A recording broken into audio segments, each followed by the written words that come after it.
நிறைய நிகழ்ச்சிகள் இருக்கிறதால நிறைய நிகழ்ச்சிகள் கூப்பிட்றதால எல்லாத்தையும் அவாய்ட் பண்ணுறதுக்கு ஏதாவது ஒரு காரணம் கேட்பேன்.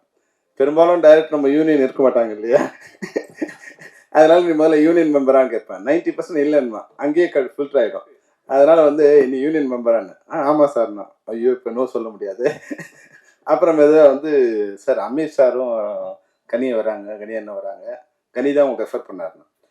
நான் நிறைய நாளாக அமீருக்கும் கனிக்கு ஃபோன் பண்ணிட்டே இருக்கேன் அவரை சந்திக்கணும்னு. சரி இந்த மேடையிலையாவது சந்திப்போம் தான், அதுக்கு வர்றதுக்கு சரி அடுத்து வரலாமே அப்படின்னு நினச்சேன்.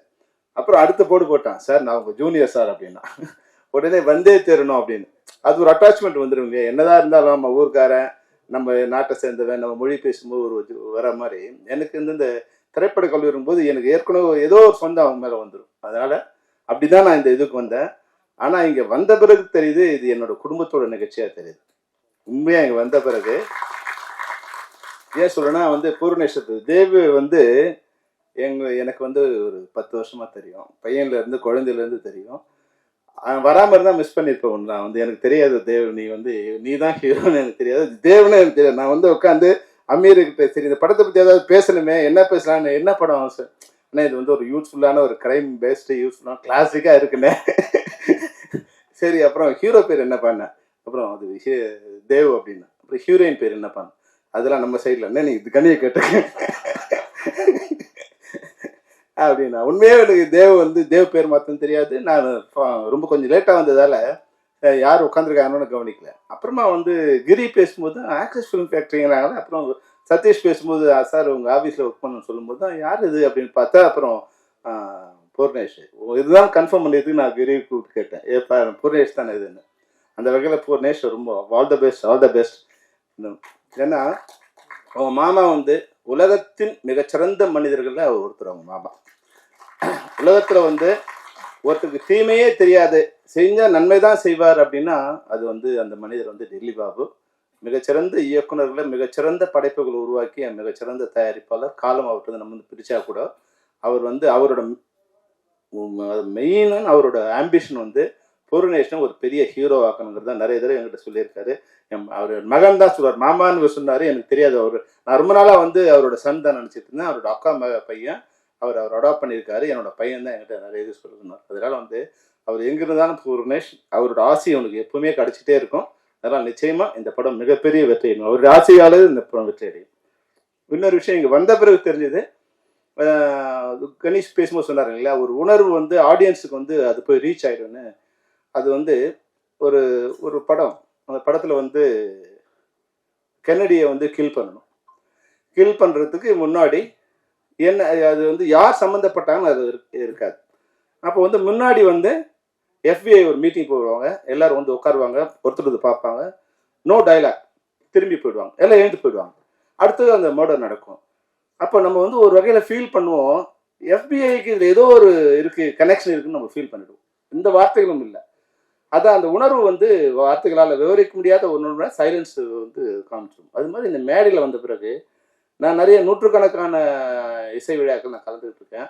ஆனால் ஒரு சில விழாக்கள் தான் அந்த யூனிட் அப்படியே மேடையில் உட்காந்துருக்கும். இங்கே பார்த்தா அந்த யூனிட் டோட்டலாக உட்காந்துருக்காங்க, டைரக்டர்லேருந்து, ப்ரொடியூசர்லேருந்து, ஆர்டிஸ்ட்லேருந்து. அந்த மாதிரி படங்கள் எல்லாமே வெற்றி அடைஞ்சிருக்கு. நான் லப்பர் பந்துலேருந்து எப்போ ஒரு யூனிட் தயாரிப்பாளர் முதல் கேமராமேன்லேருந்து, மியூசிக் டைரக்டர்லேருந்து, ஹீரோலேருந்து, கடைசியாக செகண்ட் லீட்லேருந்து, பழைய செகண்ட் லீட்லேருந்து இங்கே உட்காடுறாங்களோ, அப்போ அது ஒரு எல்லாருமே ஒன்றா டெடிக்கேட்டாக ஒர்க் பண்ணியிருப்பாங்க. ஒரு காம்பினேஷன் ரொம்ப நல்லா இருந்திருக்கும். அதனால இவங்களோட கூட்டு முயற்சி பிளஸ் ஒற்றுமை, படம் முடியும் போது கூட தயாரிப்பாளர் சிரித்த முகத்தோடு இருக்காருன்னா அந்த படம் வெற்றி இருக்கு அப்படின்னு தான் அர்த்தம். அது மட்டும் இல்லாமல் அவர் சொன்னார், ஜித்து பேசும்போது சொன்னார், சார் நான் அங்கே இருந்தேன்னு. அங்கே இருக்கும்போது எத்தனை பேரை நீங்கள் கலாய்ச்சிருப்பீங்க, எத்தனை படத்தை மேலே ஒரு டேக்லைன் போட்டு கீழே உள்ளே எழுதிருப்பீங்க இல்லையா? அதுக்குண்டான மெட்டீரியல் கொடுத்துருவில்ல நீ. அப்போ இப்போ எப்படி இருக்கு உனக்கு? பயந்துட்டே இருக்க இல்லையா, இவனுக்கு ஏதாவது எழுதி விட்டுருவாங்களான்னு பயந்துட்டே இருக்கேன் இல்லையா? அது மாதிரி நம்ம பத்திரிகை நண்பர்கள்லாம் ஒரு சின்ன ஒரு வேண்டுகோள் என்னன்னா, நாளைக்கு நீங்களும் இந்த மேடையில் வரலாம், நீங்களும் ஒரு நடிகனாக இருக்கலாம். அதனால ஃபியூச்சர்ல வரப்போறீங்கன்னு நினைச்சு இப்ப இருக்கிறவங்களை நீங்க பாராட்டி எழுதுனுங்கிறதா நான் உங்களுக்கு கொடுக்குற வேண்டுகோள்.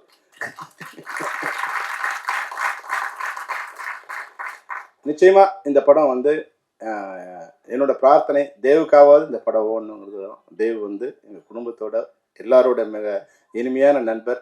அவங்க அப்பா அவங்க மாமா எப்படி வந்து சின்சியராக இருந்தாரோ பங்க்சுவலாக இருந்தாரோ அதுபோல் அவர் மறைந்த பிறகு கூட நான் வந்து என்னோட வீட்டில் இருக்காங்க போது அவங்க மாமா எப்படின்னா 5ஆம் தேதியான அந்த 11 மணிக்கு என்னோட ஒரு மெசேஜ் வரும், இவர் rent has been deliver to.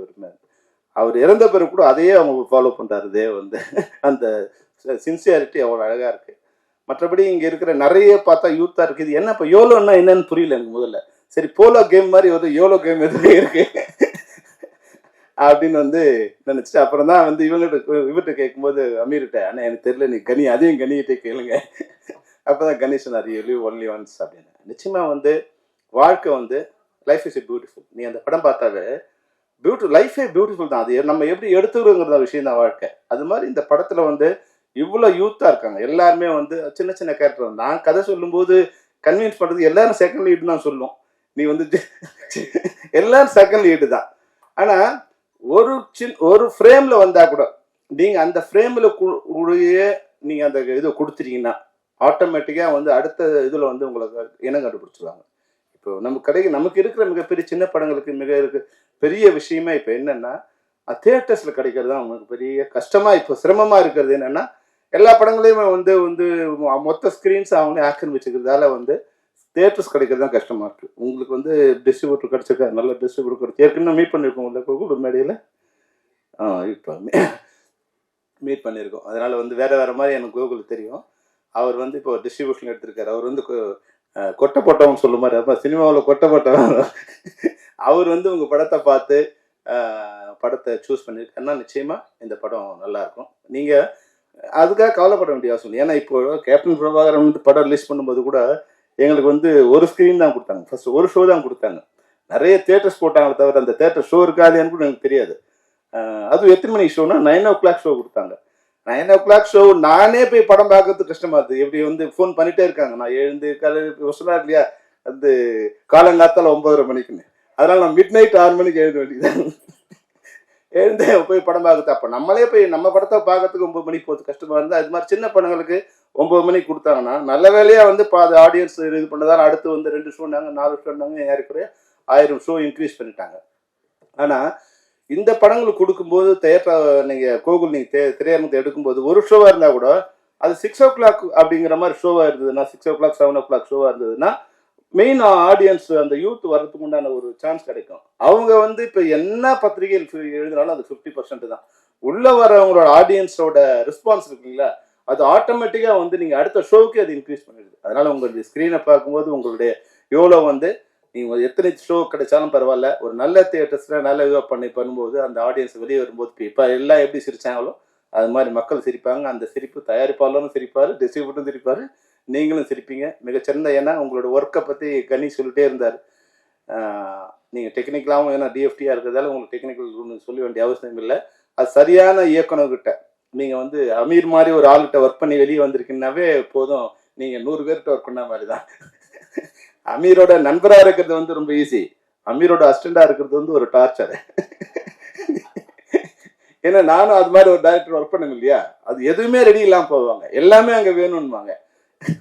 அடுத்த நாள் எதுவுமே நமக்கு தெரியவே தெரியாது. கண்ணை கட்டி காட்டில் விட்ட மாதிரி வந்து அங்கே வந்து அவங்க வந்தாங்களா இவங்க வந்தாங்களாம் கேட்டால் அப்போ நாங்கள் பயந்து என்ன பண்ணுவோம், எல்லாத்தையும் ரெடி பண்ணி வச்சிருவோம். எப்ப கேட்பாங்கன்னா நீ ஷார்ட்ல இருந்து கட்டி 100 ஆட்டுகள் எங்க பண்றது, அந்த பயத்துல நம்ம என்ன பண்ணுவோம் எல்லாத்தையும் ரெடி பண்ணி வைப்போம். அப்ப ப்ரொடியூசர் வருவார், யோ இதெல்லாம் எதுக்கே பண்ணீங்கன்னு. அப்ப டைரக்டர் போட்டு விடுவார், ஏய் இதெல்லாம் நான் சொல்லவே இல்லையே.